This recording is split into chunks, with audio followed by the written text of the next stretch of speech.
c'est probablement l'histoire qui a le plus nourri l'hypothèse d'une existence d'une vie extraterrestre. On est au début du mois de juillet 1947 et dans une ferme très isolée à quelques dizaines de kilomètres de la ville de Roswell au Nouveau-Mexique, il y a un fermier qui s'appelle William McBrazel qui découvre un matin des débris un peu bizarres dans son champ. L'armée va arriver, va regarder les débris et quelques heures plus tard va sortir un communiqué. Sur ce communiqué, l'armée quasiment reconnaît, mais c'est assez compliqué en fait à le lire, qu'on a retrouvé des débris d'une soucoupe.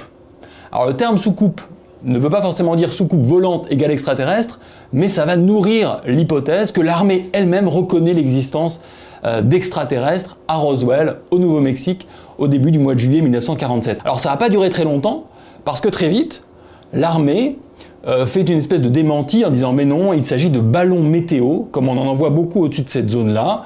Les débris ne sont pas des débris extraterrestres, pas du tout. Circuler, il n'y a rien à voir, et on fait même des photos avec des soldats montrant les débris.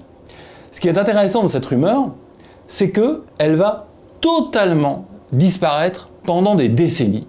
Honnêtement, pendant plusieurs décennies, on ne parle plus de Roswell et des extraterrestres à Roswell. Le démenti de l'armée a suffi à éteindre la chose. Tout va rebondir à la fin des années 1970. On est quand même 30 ans plus tard. En 1978, il y a un des premiers militaires qui était intervenu à l'époque, qui est un homme qui travaille au renseignement, Jesse Marcel, qui est interviewé par un ufologue. Les ufologues, c'est les spécialistes des extraterrestres et qui y croient en général, qui s'appelle Stanton Friedman. Et il dit à Stanton Friedman, à l'époque, l'armée a bidonné la chose.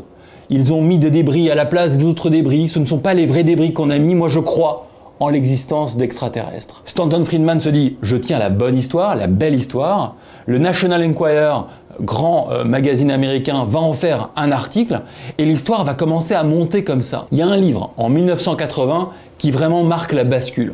Ce livre, il est écrit par deux auteurs, Moore et Berlitz, qui écrivent un livre, L'incident Roswell, qui raconte toute l'histoire. En fait, qui largement collecte bien des décennies plus tard des témoignages sur Roswell 1947, on va raconter des tas d'histoires, on va même ajouter une information qu'on n'avait pas du tout en 1947, qui est que, et il le raconte dans le livre, des étudiants en archéologie ont retrouvé des traces d'extraterrestres au sol, plusieurs extraterrestres qui ont ensuite été enlevés par l'armée parce qu'il ne fallait pas laisser de traces. Les extraterrestres étaient là parce qu'il y aurait eu un crash entre deux ovnis, entre deux soucoupes volantes dans l'espace, dans le ciel, au-dessus de Roswell. Et ce livre-là va vraiment être le point de départ de ce qu'on appelle l'histoire de la rumeur de Roswell. Dans les années 80, dans les milieux d'abord des ufologues, des spécialistes des ovnis, Roswell devient un nom qui revient de plus en plus, alors qu'il avait totalement disparu entre 1947 et 1980. Le mot apparaît de plus en plus, Roswell devient à la mode. Et surtout, dans les années 90, c'est le troisième temps, premier temps 47, deuxième temps années 70-80 et troisième temps les années 90. Alors là, c'est l'explosion.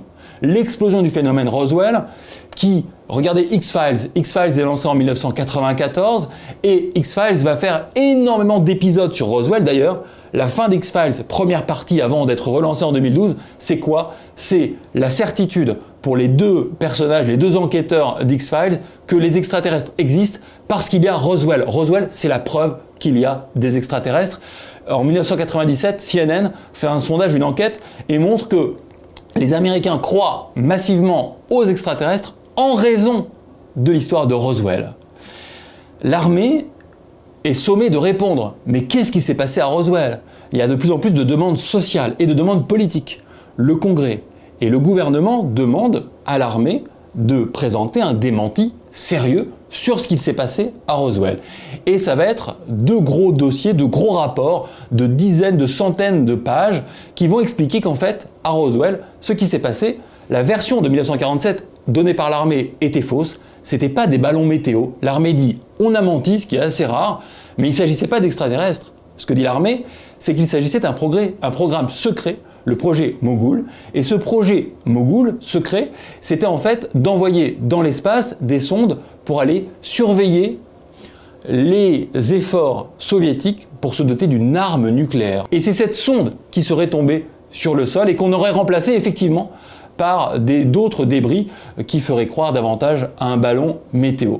Voilà la réponse de l'armée. Alors vous imaginez bien que pour les gens qui croient aux extraterrestres, le fait que l'armée ait menti une fois, peut-être c'est la porte ouverte à des mensonges supplémentaires. Mais aujourd'hui, on en est là. Alors ce qui a après nourri le fantasme de Roswell, c'est en 1995, un film, un Anglais, Roy Santilli, sort un film, et ce film est prétendument l'autopsie d'un de ces fameux extraterrestres tombés à Roswell en 1947, où on voit avec des images un peu sales, un peu crades, des gens qui font l'autopsie de ce qui apparaît être un extraterrestre. Bon, on saura assez vite que, et lui-même va l'avouer, que le film est totalement bidon, mais il a relancé vraiment cette hypothèse Roswell, qui aujourd'hui, avec tous les démentis de l'armée et toutes les preuves, et même cette hypothèse même, elle est reconnue comme assez fausse par les grands ufologues d'aujourd'hui, qui disent Roswell, c'est probablement pas la preuve qu'il existe des extraterrestres, mais pour beaucoup de gens,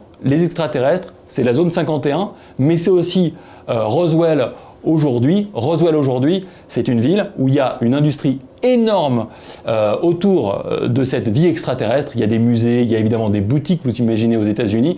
Donc c'est clair que Roswell n'a peut-être jamais existé. En tout cas, aujourd'hui, Roswell existe bel et bien, et Roswell est bel et bien vert. Alors c'est pas le vert des extraterrestres, c'est plutôt le vert des dollars, parce qu'aujourd'hui, c'est une véritable industrie qui s'est développée au Nouveau-Mexique.